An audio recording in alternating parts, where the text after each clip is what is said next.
Salam pemirsa, 18 Juni 2025, krisis Timur Tengah kembali memanas setelah Menteri Pertahanan Israel Katz, secara resmi mengumumkan peluncuran serangan udara besar-besaran ke sejumlah target strategis di Iran.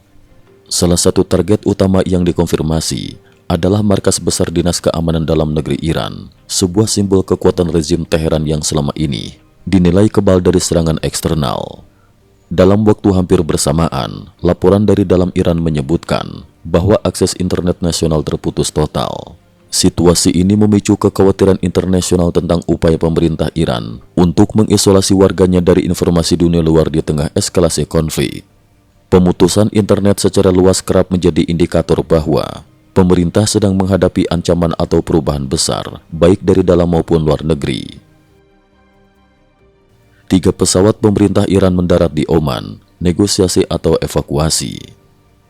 Drama diplomatik dan spekulasi publik makin memuncak ketika pada pagi hari yang sama, 3 pesawat pemerintah Iran dilaporkan mendarat di Oman. Kejadian ini menimbulkan tanda tanya besar, terutama karena Oman dikenal sebagai jembatan diplomasi antara Barat dan Teheran dalam konflik Timur Tengah. Beberapa waktu sebelumnya, utusan khusus Amerika Serikat untuk Timur Tengah memang dijadwalkan bertemu delegasi Iran di Oman, menambah lapisan misteri pada peristiwa hari ini. Siapa penumpang pesawat-pesawat tersebut? Apakah para pejabat tinggi Iran, keluarga elit rezim, atau justru para mediator? Banyak pihak menduga langkah ini bisa jadi merupakan upaya pemerintah Iran untuk memulai negosiasi rahasia dengan AS di tengah tekanan militer yang semakin meningkat. Ada juga dugaan lain bahwa pesawat itu membawa keluarga para pejabat elit untuk mengungsi ke luar negeri atau mungkin mengevakuasi sejumlah warga tertentu sebagai langkah antisipasi menghadapi potensi serangan lebih besar.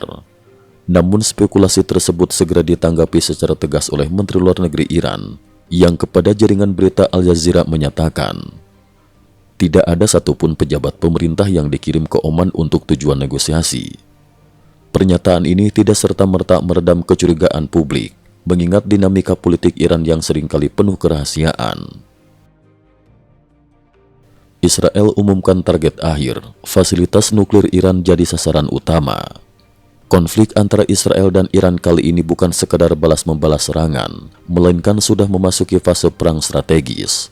Petinggi Israel beberapa hari lalu secara terbuka menyatakan bahwa dalam waktu 1 hingga 2 minggu ke depan, seluruh fasilitas nuklir Iran akan dijadikan target, termasuk Kompleks Fordow yang terkenal sebagai salah satu fasilitas nuklir bawah tanah paling kuat dan terlindungi di dunia. Fasilitas Fordow yang dibangun di bawah gunung dan dikelilingi oleh sistem pertahanan berlapis, selama ini diyakini kebal terhadap serangan udara konvensional. Namun para analis militer Israel mengklaim bahwa mereka telah menyiapkan rencana yang mampu menghancurkan Fordow tanpa campur tangan militer Amerika Serikat. Hal ini sekaligus menegaskan tekad Israel untuk bertindak secara independen jika sekutu utamanya di Barat memilih menahan diri. Perdebatan panas di Washington, apakah AS akan terjun ke medan perang? Di balik layar, perdebatan sengit terjadi di antara pejabat tinggi Amerika Serikat. Presiden Donald Trump hingga kini diketahui menunda keputusan pengiriman pasukan atau dukungan militer penuh ke Timur Tengah. Alasannya, Trump berupaya mencari solusi diplomatik yang tidak menimbulkan korban jiwa besar-besaran.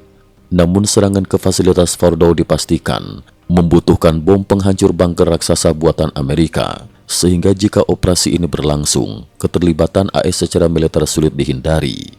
Beberapa kalangan di Washington memperingatkan bahwa jika Amerika Serikat terjun langsung ke konflik, Iran kemungkinan besar akan melakukan serangan balasan ke berbagai pangkalan militer AS di kawasan Teluk dan sekitarnya.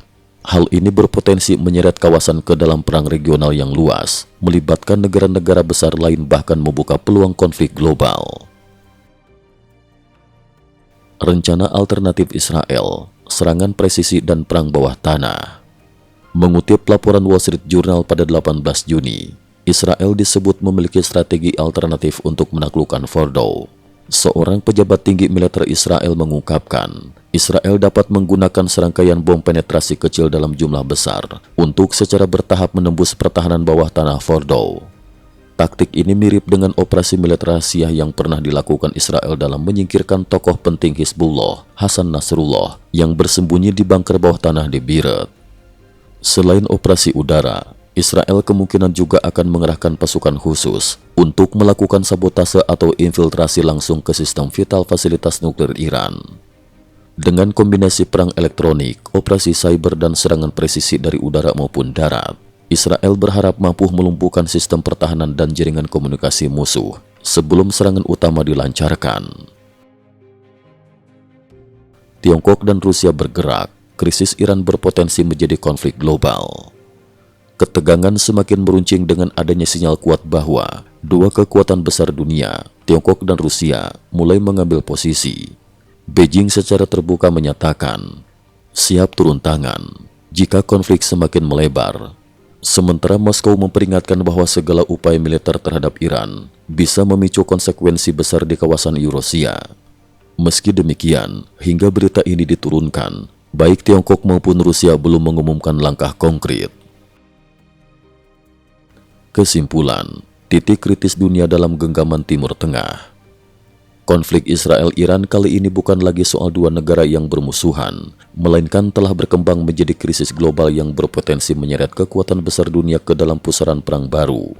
Serangan Israel ke fasilitas keamanan dan nuklir Iran, pemutusan akses internet, serta misteri pergerakan pesawat pemerintah ke Oman, semuanya menjadi indikator bahwa dunia kini sedang berada di ambang babak baru sejarah Timur Tengah.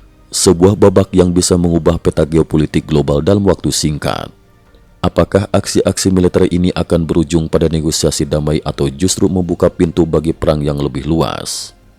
Dunia menunggu dengan napas tertahan, sementara para pemimpin dunia berlomba mencari celah untuk mencegah kiamat nuklir di abad ke-21. Cukup sekian dulu, terima kasih atas perhatiannya.